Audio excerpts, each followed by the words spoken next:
Niger est un pays ami. Les Nigériens sont nos frères et nos sœurs. Les autorités nigériennes sont des partenaires, sont nos confrères, que nous pouvons travailler ensemble. Nous avons dit que nos eaux, les eaux territoriales du Bénin, qui font partie de l'espace du territoire du Bénin, ne peuvent pas faire l'objet d'un trafic illicite, pas faire l'objet d'échanges informels. Si vous voulez que charger votre pétrole sur nos plateformes, dans nos eaux, alors vous devez considérer que le Bénin n'est pas un pays ennemi et que le territoire du Bénin ne peut pas faire l'objet de trafic illicite ou bien alors d'échanges informels. Si demain, les autorités nigériennes décident de collaborer avec le Bénin de manière formelle, les bateaux viendront charger, mais pas dans un environnement d'informel et d'adversité. Nous avons souverainement décidé de garder notre frontière fermée avec le Bénin. Pourquoi? Pour une bonne et simple raison, que nos anciens partenaires qui sont les Français, lorsque le peuple nigérien dans son ensemble, derrière notre président, le général Tchani, a décidé que ces partenaires qui ne jouaient pas franc jeu avec nous devraient partir, il faudra vous en souvenir. Ils avaient insisté pour que leur porte de sortie soit le Bénin.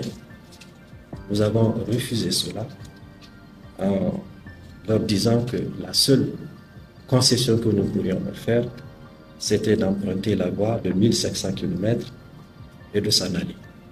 Ce qu'ils ont fait. Il faut saluer l'esprit de respect pour l'autre de notre peuple. Aucun incident n'a eu lieu pendant le désengagement des troupes françaises de notre territoire. Il y a eu une réunion au plus haut niveau où le chef de l'État a ordonné que toutes les populations le long du trajet soient sensibilisées de manière à laisser passer ces troupes avec leurs bagages pour qu'ils quittent nos territoires. Et il ne faut pas se tromper. Ils ont fait 1500 km et ils sont revenus là où ils voulaient sortir la première fois, c'est-à-dire sur le territoire de la République du Bénin. Même si, dans la déclaration qu'on a tous suivie, le président béninois a dit que ce serait ridicule qu'on pense que le Bénin amasse ses troupes avec l'appui d'autres éléments pour envahir le Niger. Il ne viendra jamais dans l'esprit d'aucun Nigérien de croire que le Bénin devrait envahir le Niger. Jamais. Et on ne l'a jamais dit d'ailleurs.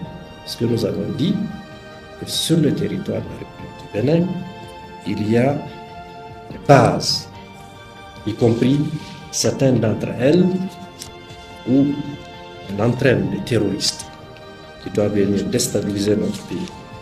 Voilà pour des raisons de sécurité simples, les raisons pour lesquelles nous avons décidé de garder cette frontière fermée, malgré les liens historiques et millénaires que nous avons avec le peuple béninois, qui lui-même, nous savons, qu'il n'est pas d'avis avec certaines des positions de leur autorité. La carte où se trouvent ces bases, exactement, il y en a 5, dont une où il y a des entraînements pour venir déstabiliser. Ils le font d'ailleurs à l'extrême ouest du pays. Ces bases de déstabilisation connues et documentées dans les localités de Tourou, Kandi, Borga, Parc de W, Madekali, pour ne citer que ça. Ce n'est pas une vue de l'esprit, c'est une vue réelle sur la base d'éléments documentés. Voilà la raison pour laquelle notre pays a dit, pour l'instant, nous gardons fermer cette frontière jusqu'à ce que le Bénin décide de traiter de cette question.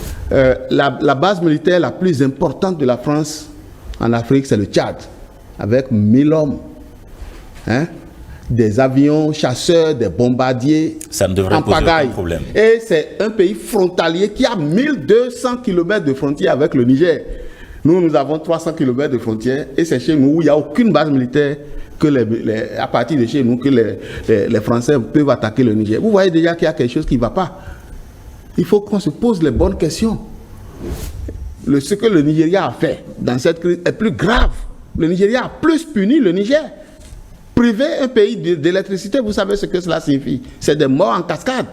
Et pourtant, lorsque le Nigeria a ouvert ses frontières, le Niger s'est empressé de l'ouvrir. Et vous pensez que c'est bien que le Niger nous humilie en faisant comme si c'est nous qui avons le plus besoin d'eux?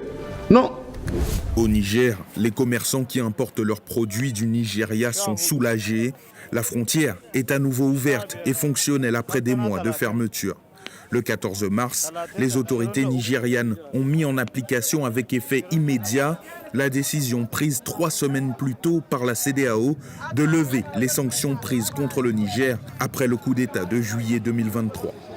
Depuis, les affaires reprennent progressivement. En fait, ce qui s'est passé, c'est que le dialogue a été vicié. Il y a eu des suspicions de part et d'autre, il y a eu des accusations de part et d'autre qui, forcément, ont fait disparaître la confiance entre les parties. Et je pense que si il n'y avait pas des interférences supposées au réel d'autres centres de pouvoir dans le dialogue entre ces deux pays, on ne serait pas arrivé à cette situation. Ensuite, je crois que le Bénin peut-être a sous-estimé l'importance du Niger dans son économie. Et on a vu le résultat plus tard, la situation du port. Il faut désigner tout de suite des intermédiaires pour leur permettre de se parler. Et le plus important pour moi, c'est que cette escalade s'arrête et qu'une solution soit trouvée assez rapidement.